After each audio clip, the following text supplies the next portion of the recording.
In the past 10 years, we have seen the whole landscape of the automotive industry change, and it's just morphed into something completely different. Just completely different. We haven't seen anything like it before, probably 2010, which was around when the Nissan Leaf came out. So before that, if you wanted a really reliable car, you would go and buy a Honda or a Toyota. Because Honda, because of the engines, they were super reliable.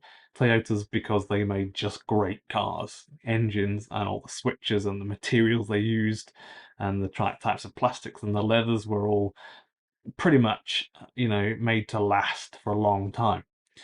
However, there's a video up here talking about the future for Toyota, where one of the bosses from Toyota started talking about the future for Toyota, and that they don't think they will make just electric vehicles because, and he goes on to talk about, they believe the future should be where a consumer has multiple choices of fuels for their vehicles. So you should be able to, in 10 years, go out and buy a car that's petrol or diesel or hydrogen or electric. That's what Toyota believe. And because of that, they haven't made a commitment to just producing electric vehicles. They haven't signed any big battery deals with anyone. So that's a shame, because I really, really like Toyota. Honda, on the other hand, have. And so this is where it gets interesting. Through doing the research for this video, I found that there's some really revealing and shocking numbers actually about companies like Volvo and Tesla and BYD and Honda.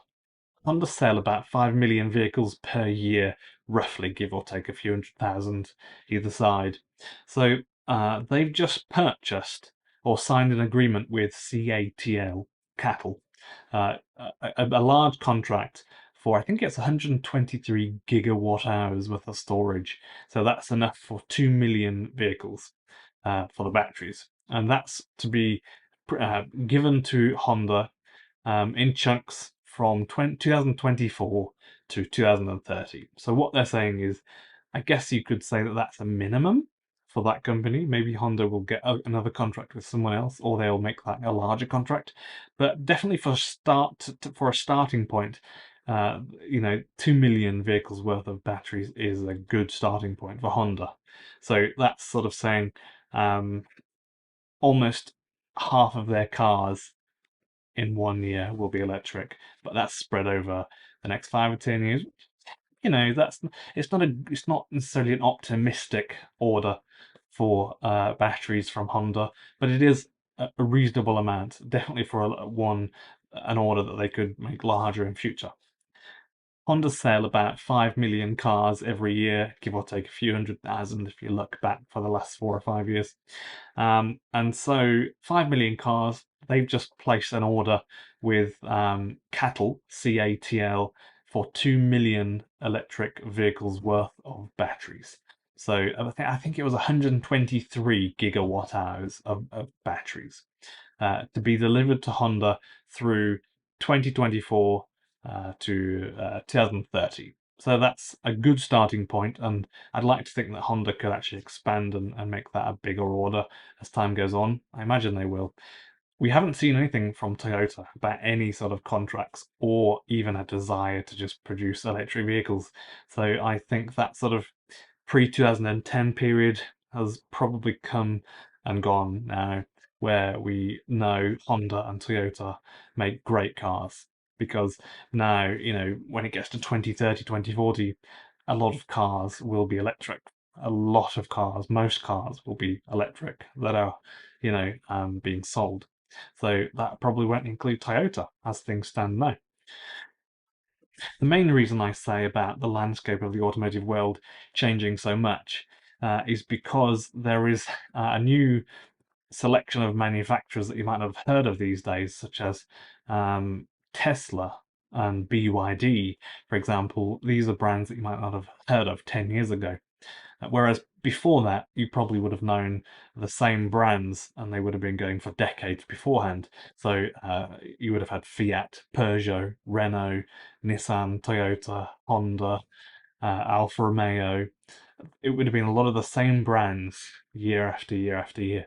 And in the past 10 or 15 years, it seems like there's this new wave of brands, or brands like MG that were uh, quite well known in places like the UK, and then they stopped making cars, and then they were bought out, or the brand was bought by a Chinese company, and now they are doing really well at selling electric cars. And there are companies like Volvo. It's a legacy brand. It's been going for a long time. It's known to make great cars, reliable, comfy cars, and make them really well. They sold last year, 2021, just under 700,000 cars worldwide. And you have companies like Tesla selling way more than that. And then you have BYD, which is a company you might not have heard about even 5 years ago, but for sure they were making vehicles 5 years ago. You might not have heard of them, but they were. Now they're selling electric vehicles, and they've just sold 1.2 million vehicles this year, just in cars. That's not buses and things like that, just cars. So there's this new wave of vehicles that you can go buy that isn't your standard brands like Fiat and Ford and Nissan and Toyota and Honda. Um, you also have to consider the future too. So you can go and buy a Toyota today or tomorrow, but the price of fuel will change in the next 5 or 10 years, and its retail value and resale value will be quite different to what it would have been if you would have bought it 20 years ago and sold it 5 or 10 years after that. These are things that you should consider, and I think they make up part of the landscape that we're in now. At this point, I would consider buying a BYD Atto 3. They make great cars, great quality cars, and they look really nice. Actually, one pulled up yesterday next to me at the traffic lights, and it was really nice to look at. That's the first one I've seen in person. There are some big brands like Ford. They've just bought enough batteries to produce 600,000 vehicles next year, electric vehicles. LFP batteries as well, which is good. Um, and Honda have just committed to purchase 2 million vehicles worth of batteries from 2024 to 2030. That's another good sign. Companies like Tesla doing super, super well. So things are going in the right direction. That's really nice to see. It's really interesting the way things will go, I think, now.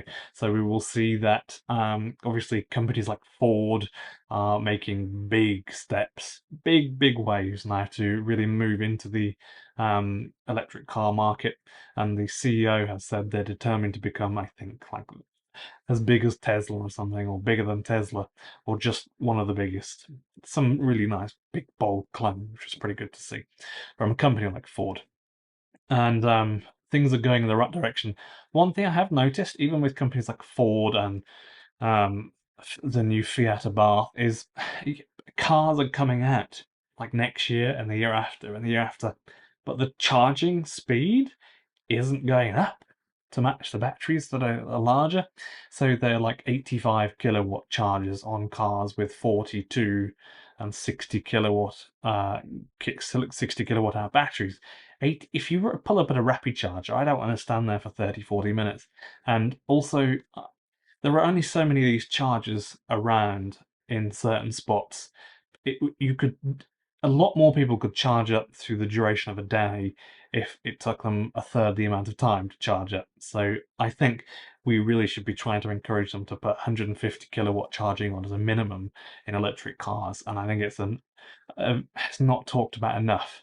But if you just have a look through Facebook, there are a lot of comments and a lot of pictures of charge points that are full, and there's people unplugging each other's cars, and there are just not enough spaces. But if people could just pull up and stand there for 12 minutes and double their range, and then carry on and off they go, as you can kind of do with some cars like the Hyundai Ioniq 5 and Teslas and stuff, it would be a great thing. So that's what I thought.